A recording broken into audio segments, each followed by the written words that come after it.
শালার কি যে করি, আমার বাপটা আমাকে বিয়াও দিয়ে দেয় না। খুব টেনশনে পড়ে গেলাম, খুব টেনশন রে ভাই।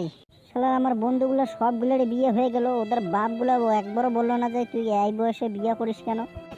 আমার বন্ধুর গুলার বাপ বলে বিয়ে করা আবার ভালো, আর আমার বাপ বলে যে বিয়ে করলে তুই হয়ে যাবি একদম কালো।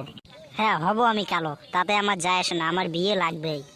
রে ছেলে, কি হলো বাবা? তোকে কিছু বলার ছিল।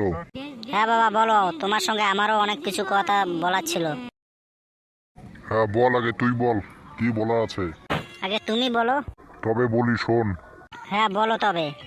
বলছি কি, তোর বিয়ে এখন আমি হতে দিব না, এখনো 2 বছর পরে। বাবা তুমি কি পাগলা ছাগলা হয়েছো নাকি? হব বেটা, তুই আমার লগে কথা কস। আমার এই বছরেই আমার বিয়ে লাগবে। তুই আমার বাপ না, আমি তোর বাপ। কেন, কোনো সন্দেহ? আচ্ছা তুই বল তো কাকে বিয়ে করবি। তোমার মাকে। হর বেটা কি কস।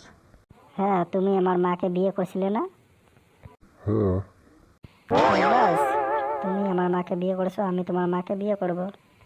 আচ্ছা বল তো, তুই কি পাগল হয়ে গেছিস? তুমি পাগল ছেলে বানাইছো, তা পাগল না হবো তাকে ভালো হবো? দেখ বেশি কথা বলিস না, আমি গেলাম। শালার এবার মনে হয় আমার বিয়ে হয় না। এবার বিয়ে না দিলে আমি বাড়ি থেকে চলে যাব, পালিয়ে যাব। এবার যাবই বা কোথায়? থাকার জায়গা নেই, কাজ করার দোকান নেই, পুরা লাইফটাই বেকার। সো ভালো বন্ধুরা, ভিডিওটা কেমন লাগলো? ভালো লাগলে লাইক কমেন্ট শেয়ার করে দিও, সাথে সাবস্ক্রাইবটা করে দিও। এখন দেখা হবে নেক্সট ভিডিও নিয়ে।